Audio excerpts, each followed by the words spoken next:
Hey, this is kind of a test. This is Bob Parsons, and I've been asked about drawing caricatures for a long time. And you can basically break faces down into individual parts and shapes. And depending on the face you have, you'll have some kind of a hairline.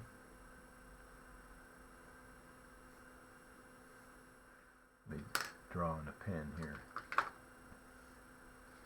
Yeah, let me grab this old brush pen here so you can see better. You'll have some kind of a hairline. And normally an overall shape that you can see right off the bat, that there's a couple different points to bring yourself to, where the side of the head comes in before the cheeks,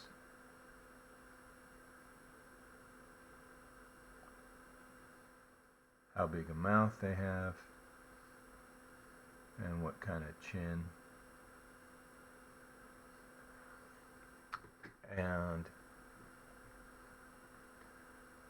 so when you're drawing caricatures, you want to take advantage of the shape of the head for sure. But let's just say you're looking at a pretty normal face. The way I look at it is I find about where my eyes are going to hit in the width of the nose. And the way I keep my angles that I'm seeing in real life and translate them into 2D is I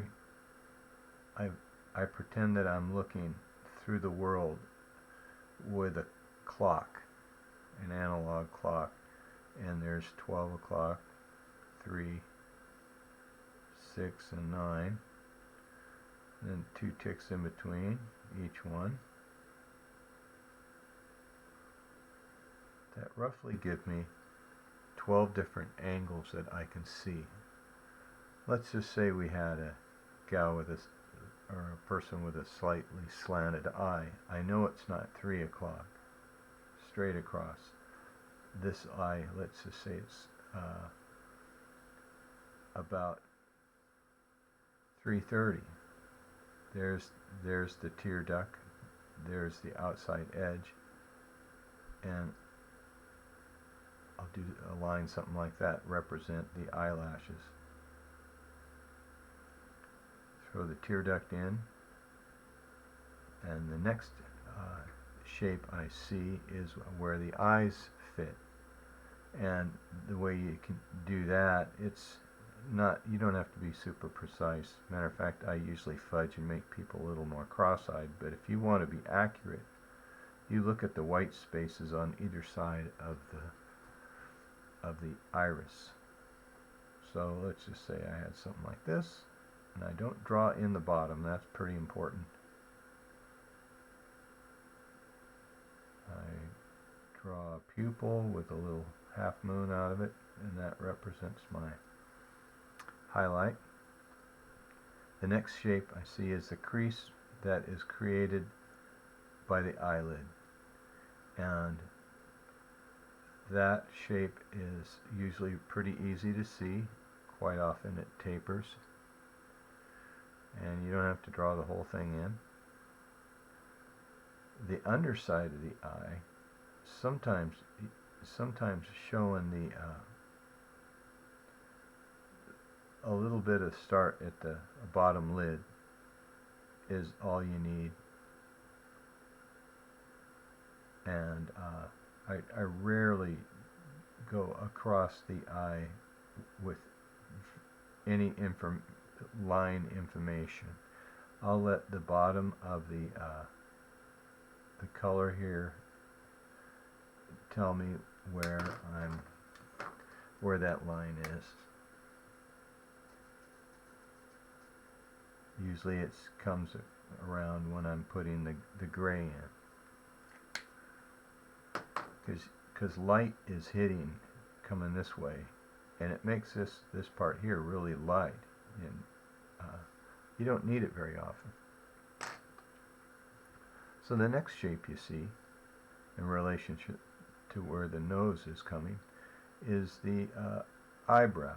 Now when you're drawing straight with a pen, straight with no sketch, I'll put the shape of the eyebrow I want, the bottom of it, with the brush or pen, and then I'll just come in with whatever density the eyebrow needs. If it's not very dense, I'll lighten up, and then sometimes if it tapers off like that, I'll just go to dots.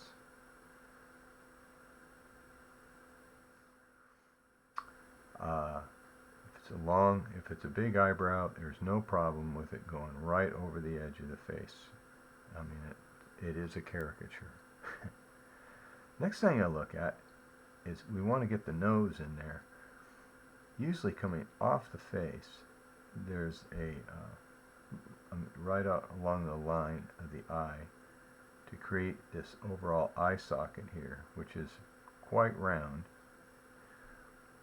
You'll have a line coming off this way, which a lot of times will be parallel to the top part of the nostril. You can judge this distance here, this X distance here, rather easily when you see this line. And then the shape of the nostril is a lot of times all you even need for a nose, especially on a woman with a petite nose shape. You don't need much.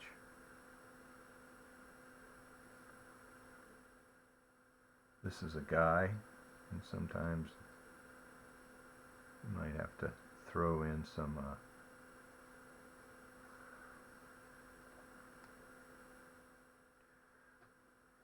extra information.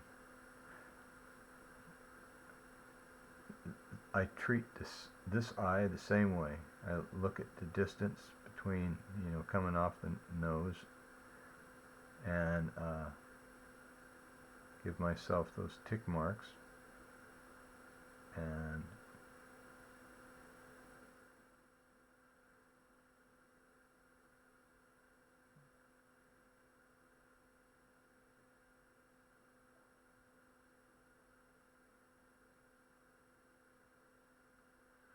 there we go.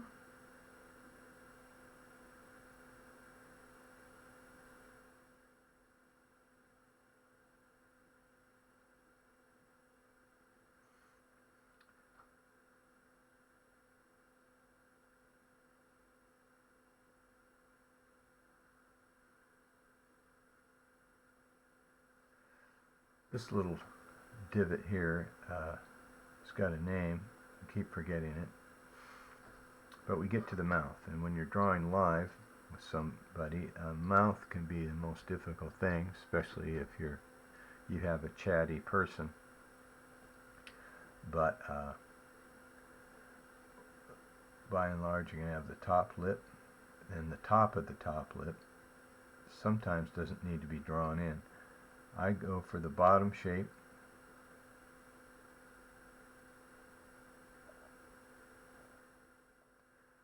and then look for a type of how their mouth opens. Some people open a little offside. I'll put a little offside in this, like this. If that's the case, you don't want to miss that. And then sometimes you don't need teeth at all, but just the shape of the teeth. That top lip, especially on little kids, can sometimes just be put in with your gray marker. And then you want to leave a little highlight. The bottom lip is a little wet. Sometimes the lower teeth can be in shadow.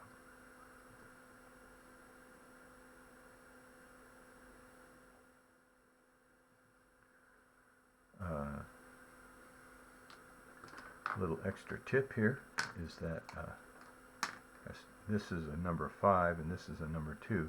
If I want to darken that 2 up, I'll just touch it on the 5. Makes it pretty easy to blend out.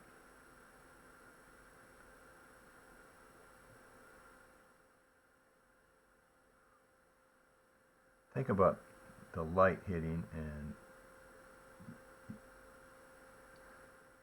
you don't want to fill in that whole eyelid unless it's necessarily deep under a recess of some kind. That can happen with the brow and the eyebrows. So anyway,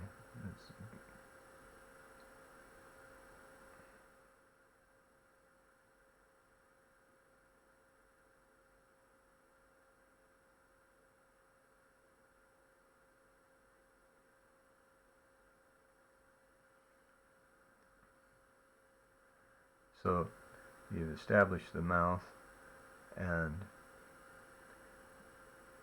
the lines coming off the mouth now have a place to terminate, and they usually terminate somewhere around the edge of the lips here. There's a cheekbone coming in here. A lot of times if there's a big smile, there's a little crease that's created. And quite often, I didn't do it here, but sometimes this crease goes right into the side of the jaw. And I'm just giving you a general here. With a caricature, the neck would be coming next, nice and small. Unless you got some guy that's, you know, real muscle bound, then you can exaggerate the other way. You can even make the neck bigger. But most of the time, you're getting by with a skinny neck. You go back to the hair. You try to take hair in chunks. Watch out for that hair that makes a little triangle there on the side of it, in the direction it's going.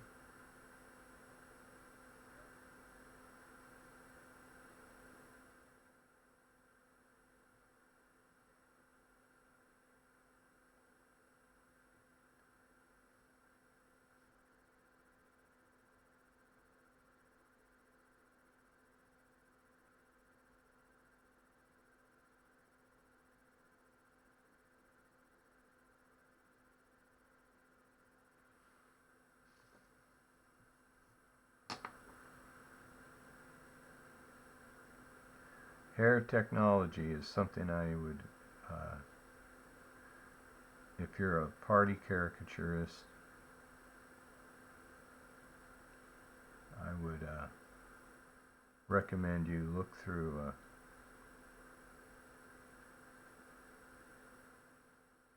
my, or go to Jan Optibeek's website. But I also made a slideshow of Jan Optibeek's work, and go look at what he does for everything, but especially how fast he can draw different types of hair, and how he gets that across. Because you can spend a lot of time on hair, and the individual hairs aren't going to have anything to do with how the person looks, really. It'll just has to do with the style of your drawing. The ears are kind of important. The most important is the angle into the head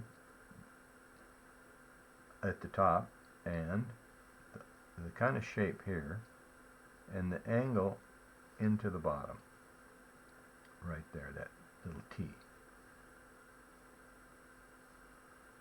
Some people have, and then you got jaw technology. So we got one. Let me just mark these off. One was the eye, the slant. We did that with 2 tick marks, thinking less than 4 o'clock, maybe 3:30. This goes the other way, so we're thinking that side was about 2:30. We draw in this eyelash line, and then the eyelid, and then we see the space that's created right here between here and the eyebrow. And then I draw the eyebrow in. We draw this side in, and then we look for that shape coming off the eye that will tell us this relationship between the eye area. Sometimes you got quite a lot of bags in there, and sometimes smile marks, whatnot. But it'll tell you where the top of the nostril is. You rough that in, and be sure to look at the nostril shapes themselves to really give you an idea of the shape of the nose. Get the top of the lip figured out, not necessarily drawn in, because sometimes we just want to draw it in with the marker. And we do the top or the bottom of the top lip, and the top of the bottom lip, and then the bottom of the bottom lip, keeping an eye on the different shapes that are created. Then with this, and after that, I then can see where my lines are going to go for the cheekbones, and how they interplay with the mouth. Draw the bottom of the jaw, and then you can see where to bring your hands, or and then the side, the muscles of the jaw come into play. So those are the basics. And then we got the hairline, which is a real identifier. Think of a person walking quite a distance away from you, and one of the things that you see is this forehead shape. The forehead shape is one of the main identifiers of a face. So we have a lot of different shapes, and I was just going to show you something here. Let's just take this shape right here. It looks, let's just say in real life, it looked like this. Okay? Well, if you were going to caricaturize it, you might be able to make a shape like that.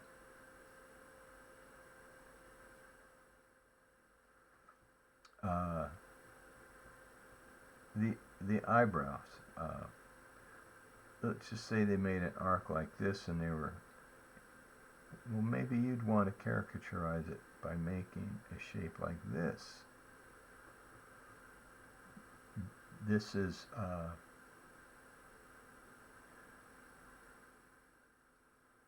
all legal.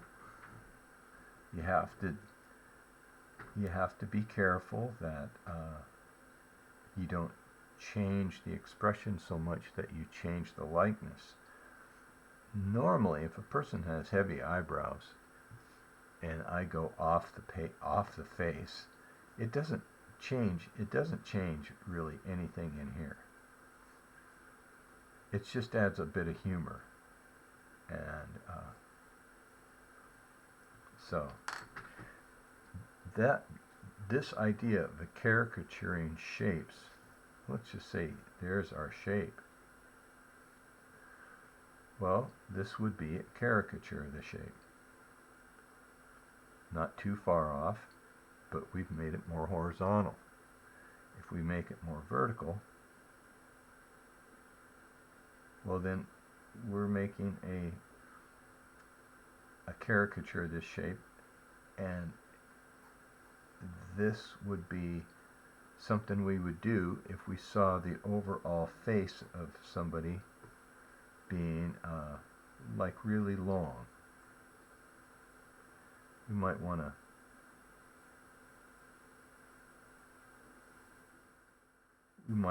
lengthen almost every feature out.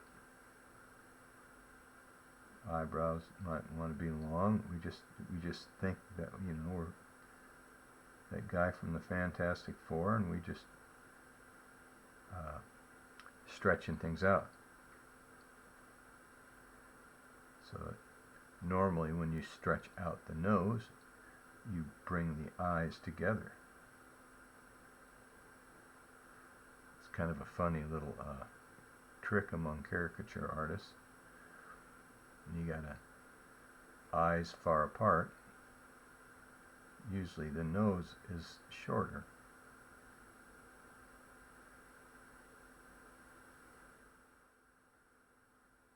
It's that ball and string idea.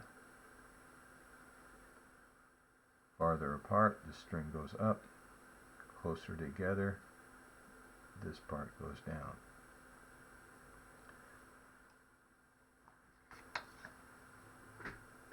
The last thing I do when I do caricatures is I add the shading, and it hardly matters where the shading is coming from.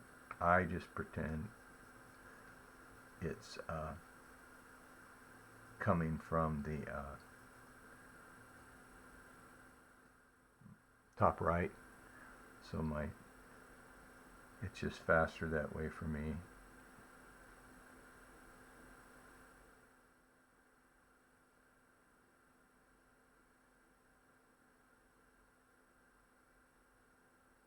And I'll shade as if that's happening that way.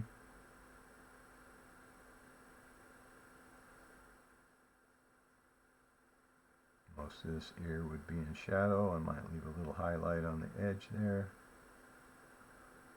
Maybe allow it to catch a little down there just because.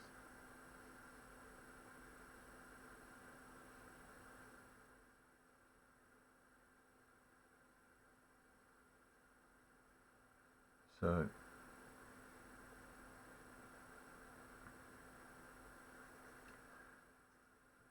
that's kind of how I do that. So this has all kind of been a test of this new camera I have, and hopefully it'll help you out too.